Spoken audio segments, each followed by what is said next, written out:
का ये ज्योग्राफी का चैप्टर 6 है, मैन्युफैक्चरिंग जो है, और मैन्युफैक्चरिंग इंडस्ट्रीज़ में ये पार्ट 2 है। पार्ट 1 ऑलरेडी अपलोड कर दिए हैं, और पार्ट 1 में मैंने बताया था कि जो इस साल 2020-21 का जो सिलेबस है, तो उसमें जो डाटा है उसका मैंने अपडेट कर दिया था कि बुक में कहाँ कहाँ करेक्शन करना है। अब इसके बाद है जो टॉपिक स्टार्ट होता है, importance of the manufacturing industries, कि जो मैन्युफैक्चरिंग इंडस्ट्रीज़ है उसका इम्पोर्टेंस है क्या, उसका महत्व क्या है।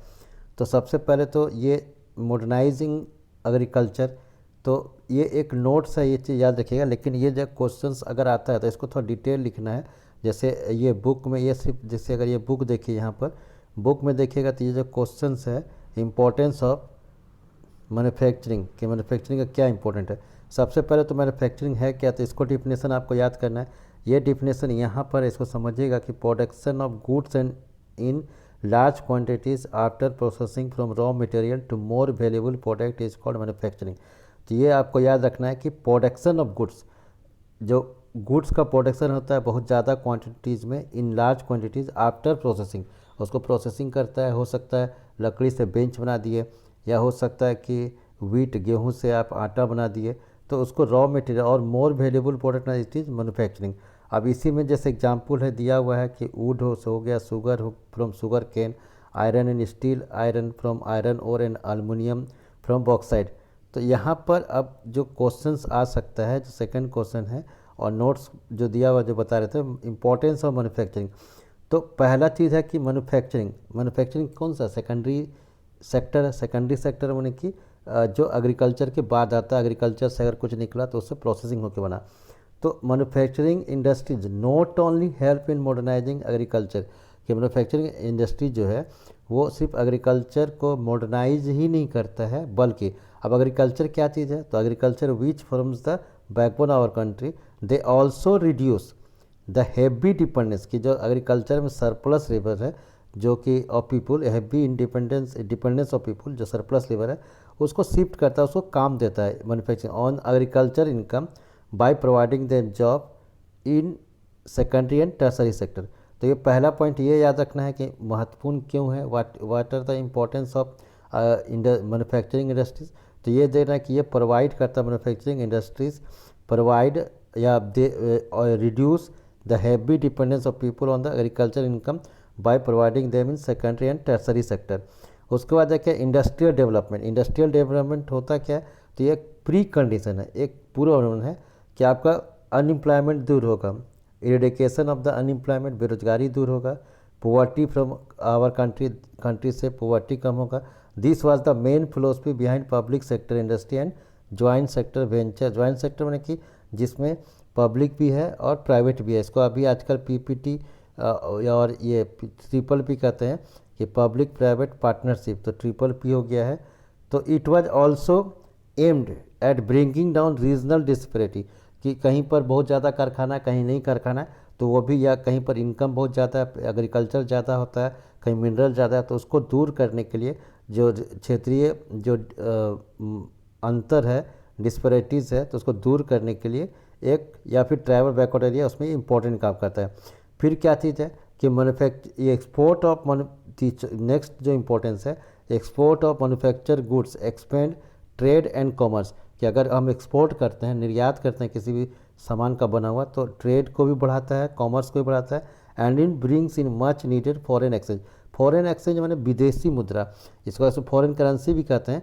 तो फॉरेन करेंसी होता है, तो इसको विदेशी विनिमय है इसका हिंदी, लेकिन वहाँ से हम किसी भी कंट्री को एक्सचेंज कर सकते हैं अपने से। फिर कंट्री जो कि that transform their raw material into wide variety of finish good, तो हायर वैल्यू ऑफ प्रोसेस, जहाँ भी जिस भी कंट्री में अगर जो माने कि प्रोसेसिंग ज़्यादा होता है और हायर वैल्यू माने ज़्यादा महत्वपूर्ण गुड्स बनाता है, तो वो अमीर कहलाता है, डेवलप कंट्री और आगे बढ़ सकता है। अब यहाँ पर इसी में और एक क्वेश्चन आ सकता है कि agriculture and industry are not exclusive of each other, या पूछ सकता है they move hand in hand, कि एग्रीकल्चर इंडस्ट्री एक दूसरे से डिपेंड है, कैसे।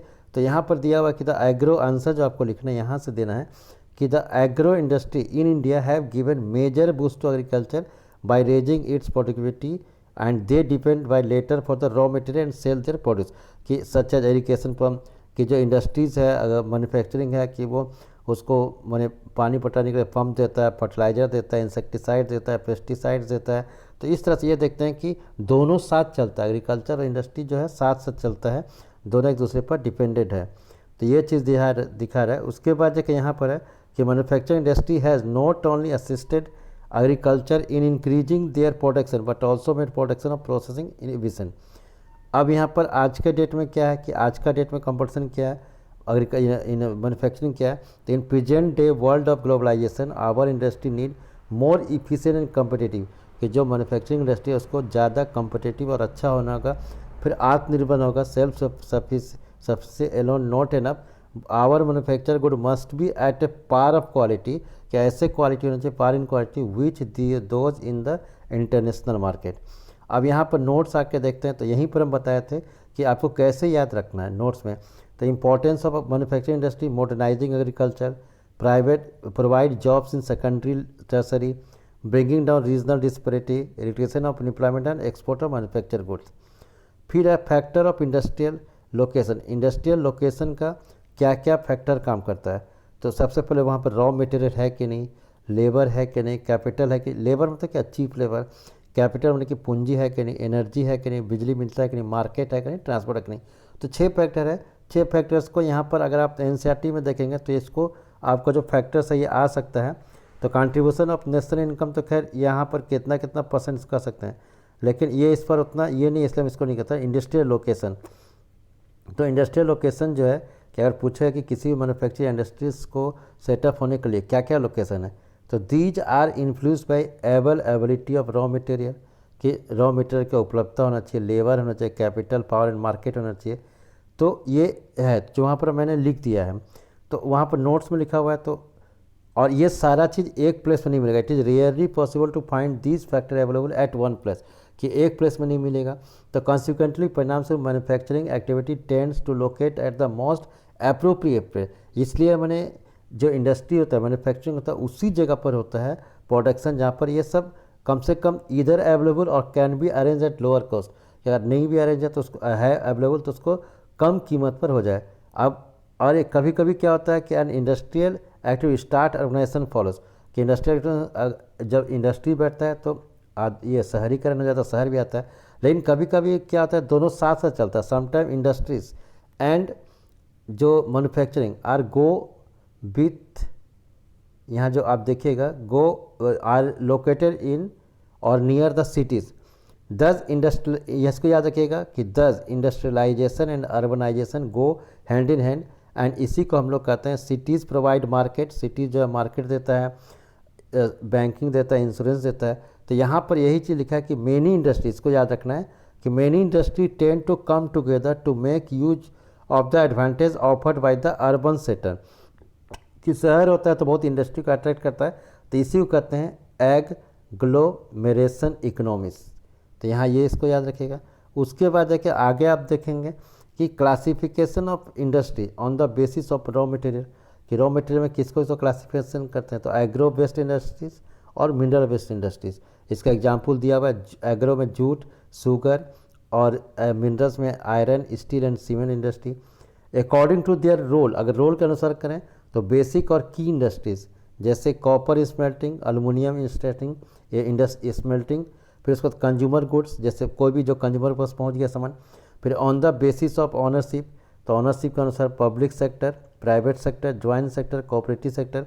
एग्जाम्पल दिया हुआ है भारत अर्थ इंजीनियरिंग लिमिटेड, फिर SAIL steel authority of India limited. Private sector का टिस्को, बजाज ऑटो, ज्वाइंट कोऑइल एंड कोऑपरेटिव्स का अमूल भी रख सकते हैं आप। तो यहाँ पर फिर जाके जैसे दिया है कि अब उसका जो है क्लासिफिकेशन का डिपेंडेंट का, इसका थोड़ा विस्तार से कुछ कुछ देखना होगा डिटेल से। तो डिटेल से जो देखेंगे आप यहाँ पर, तो इसको आप ध्यान देंगे कि देखिए क्लासिफिकेशन ऑफ इंडस्ट्री यहाँ तो दे दिया सब कुछ, यहाँ तक कोई दिक्कत नहीं है। लेकिन agro based industry, agro based industry कौन कौन है, तो यहाँ पर हम लोग को जो इसमें डिस्कस करना है इसको डिटेल से देखना है। जैसे अभी आएगा टेक्सटाइल इंडस्ट्रीज़, तो टेक्सटाइल इंडस्ट्रीज कैसे कैसे जाता है इसको समझना होगा। तो इसको कोशिश करेंगे कि नेक्स्ट वीडियो हम लोग पढ़ते हैं तो अच्छा से समझेंगे। Thank you.